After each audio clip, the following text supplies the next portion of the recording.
A Day in My Life as a Work From Home Mom Solo Parent Edition. Good day everyone! It's a Sunday at dito nga kami natulog sa parents ko at kompleto kaming magkakapatid. Sabay na rin kami nag-agahan at alam nyo ba itong pagkain nito? We call it puto in Bisaya at ang sarap nitong i-fry kasi crispy sa labas at chewy naman sa ilalim. Childhood favorite ko rin ito at matagal na akong hindi nakakain ito kaya ang saya ko na mayroon ganito sa amin. Usually tradisyon talaga nakainin ang mga handa after All Souls Day at traditional way rin kami dito magtimpla ng kape, yung may thermos at saka instant coffee. Nag-curious pa si Cookie kung ano ang kinakain namin pero nonchalant lang siya dyan at nanonood lang sa amin. Hindi talaga kami sanay na mag-breakfast ng heavy. Ito lang ang agahan namin at yung iba kong kapatid na binata, matagal talaga silang bumabangon kaya kami lang dito ang namainit sa labas ng bahay. Mas maaliwalas kasi dito kaysa sa loob at saka ang aga-aga nagchika na kami. Ang sarap ng buhay ko dito kasi wala akong ginagawa at nag-chill lang talaga ako dito sa bahay. Kung minsan ay palagi rin kumakain, kaya minsan lang ako pumupunta dito dahil nasisira ang diet ko. Charing lang. Ang 2 meals a day ko nagiging 5 times a day. Mayroon ring dinalang bibingka yung BF ng sister ko at saka may bread rin. After namin mag-agahan, nandito lang ako sa labas at nag-play ng gitara. Mahilig ako mag-gitara nung high school ako hanggang mag-college pero after ako manganak, wala na ako masyadong time para mag-play ulit.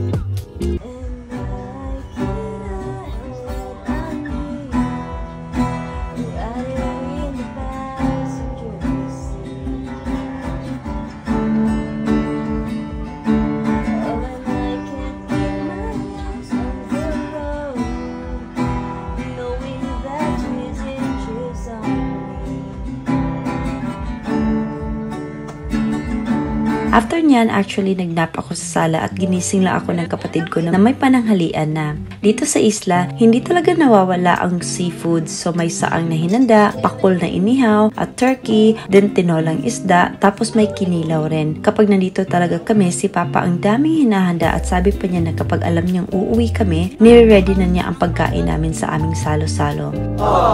Nababagot rin kasi sila dahil doon na kami nagsistay sa city kaya kapag nakauwi kami dito, gusto talaga niyang magsalo-salo. Syempre kahit medyo busy, binibigyan rin namin sila ng oras at maglaan ng weekend na magbonding kami. Nung hapon na after ko mag-edit ng vlogs ay pang second round na naman ng kainan.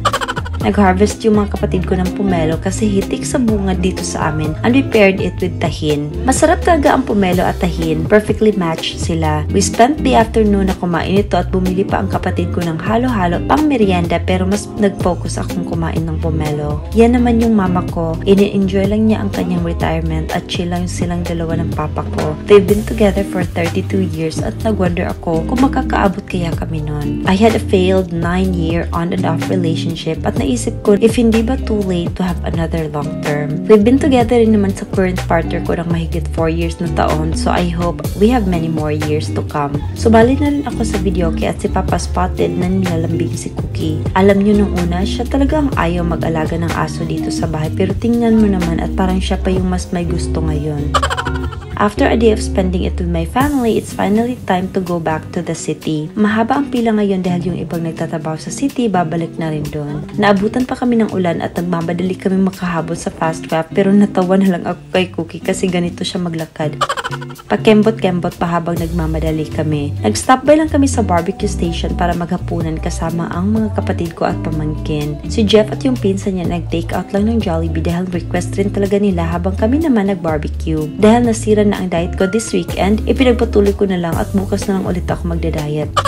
We drove home and when I finally arrived, there's only one thing I wanted to do, to have a good night's sleep. Kaya I got unready and prepared myself to bed. Minsan, you really have to break a routine and go out, spend time with your family, more so with your parents dahil tumatanda na sila. My parents were strict during my childhood, but hindi ako nagtanim ng galit and took it as my lesson to be better. It was an amazing day and thank you so much for watching. Bye!